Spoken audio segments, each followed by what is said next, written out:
So this is chapters 23 and 24. Chapter 23, A Welcome Departure. After Marie recounted the murders of the Taylors, I tried to do what she asked and believe that her story was true, that the blood drinker was real and everything occurred just the way she said. But I couldn't. The idea of the blood drinker was a blank spot. So instead, I imagined it in all the different ways it could have happened. I imagined the Taylors terrorized and slaughtered, trying to run and dying in fear, still slightly alive as they were placed in bed and the scene was staged. I imagined Cheryl's screams. I imagined the smile slowly relaxing off Peter Knupp's face. I was starting to worry that something was wrong with me. It was odd how detached I could be, how detached we could both be when she was talking about the killings, as if we were older and harder boiled. It's a coping method, Mr. McBride said to me. A tactic. Every good journalist has to have it. I still care about them, I said, about the victims, about the Carlsons and Steve. But you care about her too. We were sitting in his office at the Star with his crowded desk between us. Since the murders came to Black Deer Falls, he's gotten messier. Practically every surface was covered in coffee-stained papers and photographs, editions of other bigger newspapers. There was so much that the picture of his wedding had been moved to the top of a filing cabinet. It's fine if you do, he said. You can't spend that much time with a person and not see their humanity. I reached out and dug around in the mess until I found a paperweight. It had a similar heft to a baseball, and I tossed it back and forth between my hands. I do care about her, I said, and I care about the story. That's okay, too. He smiled with closed lips. She chose you to tell it. She chose me to hear it. I don't even know if she seems too smart for me, he said. Not to. Does she care about you? I looked at the wall behind him, at the framed diploma from the University of Pittsburgh School of Journalism. Why did you come out here, I asked, when you could have stayed and written out there? I see you've learned the art of deflection, I sighed. Yes, I think she probably does care about me. And then she's probably glad. But I wasn't sure. I was no longer sure about anything. I only knew that the interviews were almost over. Soon she would tell me what had happened the night before the Carlsons were killed, and after that she would go to the trial or jail, and it would be up to me to put it all together. Don't be afraid of your involvement in the story, said Mr. McBride. Don't be afraid to show your heart. What does heart have to do with the truth? I asked. More than you'd think. You'll know what I mean when you're writing. I don't know why you're so confident, I said, and he grinned. Call it a reporter's instinct.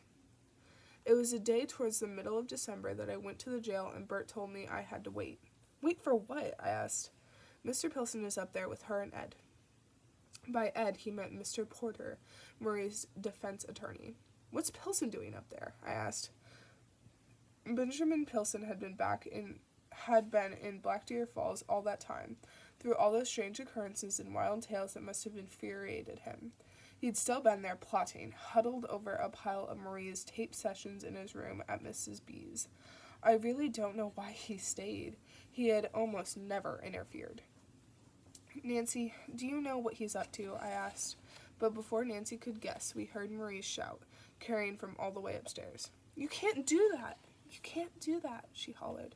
You can't kill me if I'm not the one who did it. I bolted for the woman's cell and raced through the station in what seemed like 3 strides. I burst through the door to our old kitchen just in time to hear Mr. Porter say, You'll never get the death penalty for an accomplice. Not for one who didn't do the killing, and who's a 15-year-old girl. 16, isn't she? Pilson said and looked at Marie. 16, now that December's here. And yes, I will. That little nurse they killed, Angela Hawke. She wasn't just anybody. She was the niece of the governor's wife. He picked up his briefcase and turned to go. Felony murder, Mr. Porter. Look it up. In the state of Nebraska, you do not have to wield the knife to be found guilty. He strode out of there, leaving Mr. Porter to try and calm Marie, who looked like she might climb up the bars. Mr. Pilson, wait. I chased him all the way through the station out into the cold parking lot, where his car was idling. The entire back seat of his sedan was full with boxes of case files, satchels, and suitcases. Dress shirts hung ingeniously from hangers hooked onto the edge of a cracked open window. You're leaving? I'm going back to Lincoln until the trial. You can't, I said. You can't do this. You can't just kill her. She was there and she's protecting him, he said. Yes, I can. But she's telling the truth. He stopped and looked at me like I'd gone crazy. She's telling the truth, I said again more quietly. I know how it sounds, but I've seen things, and what she's told me. I knew this was a mistake. You're just a kid. He opened his door and threw his briefcase inside.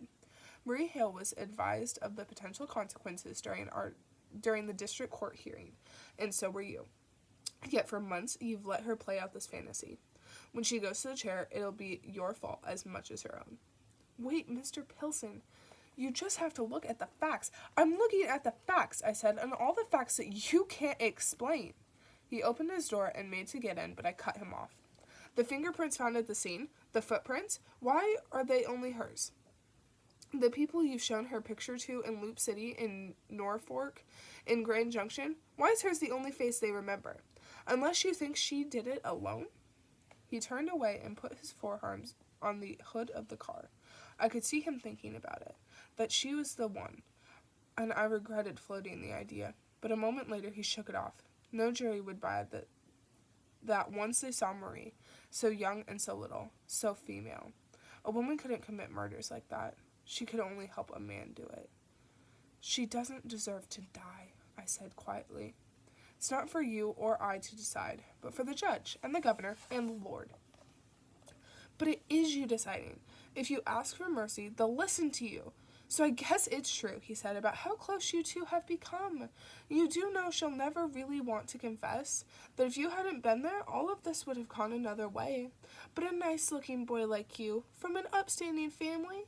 Marie Hale has never been alone in a room with someone like you, let alone have him listen to her. Part of her probably even believes that if she can convince you she's innocent, then she will really be innocent. That's not what she's doing, Mr. Pilson. I know you're not recording everything, he said. Sometimes the tape will start and you're already in the middle of a conversation. Sometimes I forget to start it, I said, but I'm not missing anything important, just shooting the breeze. She'll ask for smokes, things like that. Smokes, Pilson repeated, and maybe things of a more delicate nature, things you might not think are appropriate to record on tape. I stared at him blankly. Like sexual things? Do you know if they had sexual intercourse? Do you know how many times? How about if they engaged in deviant sexual behavior? Did she maybe let him put it in her mouth? Why does that matter? I asked. Insight into her level of involvement. His eyes had gone mean. He was enjoying how uncomfortable he was making me. Come on now, you don't think that she's still a virgin? I guess I don't, but I still don't see why it matters. It matters because she's got you fooled. Where was the blood? I asked as he got inside the car. Where's the blood, Mr. Pilson? I raised my voice over the sound of the shutting door, the revving engine. Where was it? If it wasn't like she says it was. I have a lead on something, Michael, and I didn't want to say so in there in case it doesn't pan out. But if it does, I'll be back, and then everything is going to change. You know, most of the so-called mysterious anomalies of these cases can be explained by institutional foul-ups. You say they never tried to get away, never tried to call for help, except the Covey kid in Madison did try to call for help. Richard Covey, the graduate kid who was killed in an abandoned house with his fiancée, Stacy Lee Brandberg, the last killings before the Carlsons were murdered in Black Deer Falls. What do you mean? I asked. He dropped textbooks out the window of a car with his name and messages to the police written in them. Someone even picked them up and reported them. Only no one made the connection until after the bodies were found. Madison PD kept it out of the papers. He looked at me one more time. Just get her to tell the truth, he said. Then he put the car in gear and drove away. That evening, my dad stopped by the jail to give me a lift home for supper. On the way, he looped around to the service station and the small store across the train tracks and left me in the truck while he went in and bought cherry vanilla pipe tobacco and some bubble gum for Dawn. He got back in and tossed me a box of Mike and Ike's. Toxicology reports came back on the Carlsons, he said as I opened the box and he backed the pickup out of the parking lot, sliding a little on the ugly half-melted ice. They came back clean. I'd hoped, he said softly, since they did the autopsy so fast, that they'd be able to find something. But if there was poison or sedatives, it was nothing that could be identified. Why weren't they bound? I asked. Wouldn't it make more sense for them to be bound? It wouldn't be hard to do if there were two perpetrators, one hold the razor, the other to tie them up. My dad shrugged. Maybe he didn't trust her knots. Or maybe she was unwilling. I caught his glance at me from the side of my eye. Maybe. Pilson thinks he has something, I said. Mr. Pilson, my dad corrected, even though he thought about as much of him as I did. And what's that? He wouldn't say. That's why he's going back to Lincoln? I shrugged. Richard Covey tried to signal for help, I said. He dropped textbooks along the highway with his name on them. Where did you hear that? Mr. Pilson. My dad glanced at me. Michael, do you want to stop? I can't stop, Dad, I said. Even if she did what she did, I don't want Marie to die. I don't even really want her to be gone. I shoved Mike and Ike's into my mouth to keep from crying, and my dad shifted in his seat and let me chew. I'm sorry, son. I don't know how to help her. There's only one way to help her, he said. Pilson doesn't really want Marie. He wants him. She has to give him up. What if there's no one to give up? I asked. But he shook his head. There has to be. I don't believe that little girl ever hurt anyone. Chapter 24, Winter.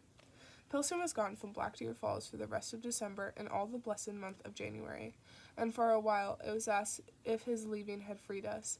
In the absence of him peering down the backs of our necks, we forgot where we were. We forgot for a little while why we were there and that our time was borrowed. We refused to believe that it wouldn't just go on that way forever. But when I was away from Marie, I knew it was almost up. The blood drinker was no longer keeping folks jumping. The roadblocks, the extra patrols, and searches still went on, but in fewer and fewer numbers. For weeks there had been no new trace, no new clue. There had been no trail to pick up, not so much as a gas station knocked over for cash. But there had been a subtle shift in the dwindling number of newspaper articles, too. Just a few carefully placed questions about what Marie knew and what she could have done. The day after Christmas, I brought Marie a few gifts from my family, and a plate of leftover Christmas dinner, roasted goose and mashed potatoes and my mom's wild rice stuffing. I figured we had at least through the holidays before I had to push. But after she'd opened the card Dawn made and unwrapped the skirt and the length of green ribbon from my mother, she asked, How long do you think we have left? I don't know, not long. To be honest, I thought we'd have heard from Pilson already. I reached through the bars of her cell and picked up the ribbon. What do you think he knows? What lead was he following? He can't know anything, Marie said. He's bluffing.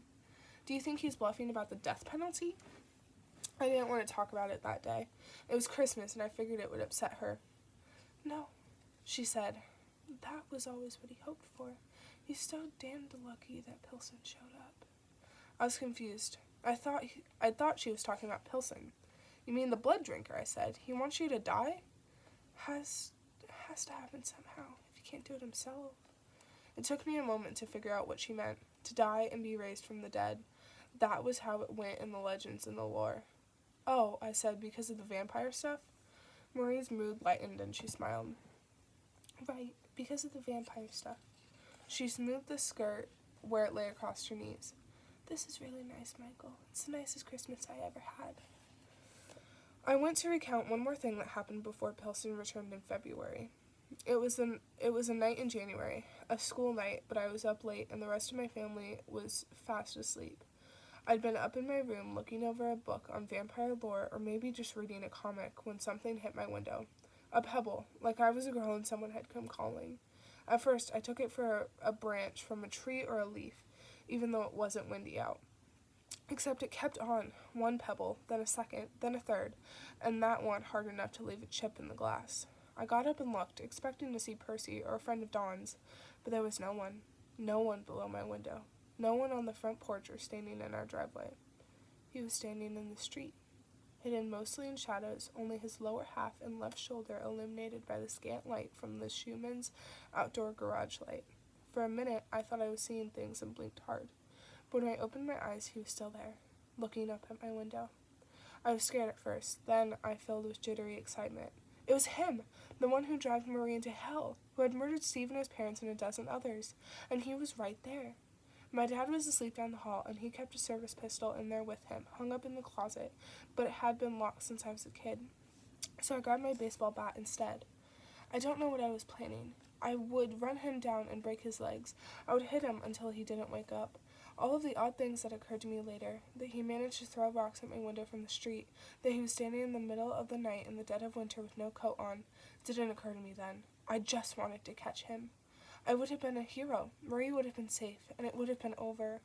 The time it took for me to run to the window, grab the bat, and run downstairs couldn't have been more than 5 seconds. I know my front door was locked, and that I didn't hear the knob or heavy jangle of the holiday wreath.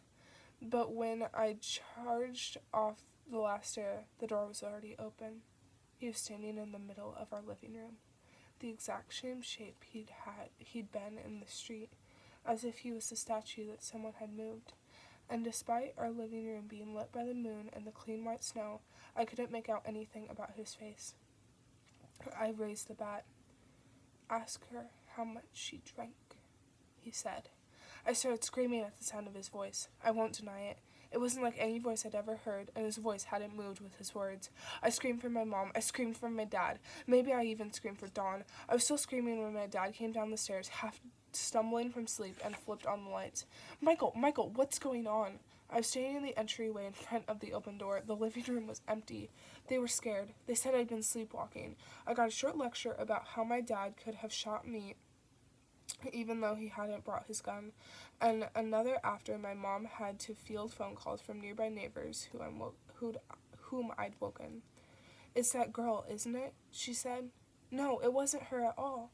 "She's manipulating you, Michael. All those days the two of you alone, a girl like that knows how to get what she wants." "Is that what people are saying?" I asked. "Is that what you think?" "All I know is that before you met her, this would never have happened." People blamed Marie. They suspected her. They even hated her. Those who were kind pitied her.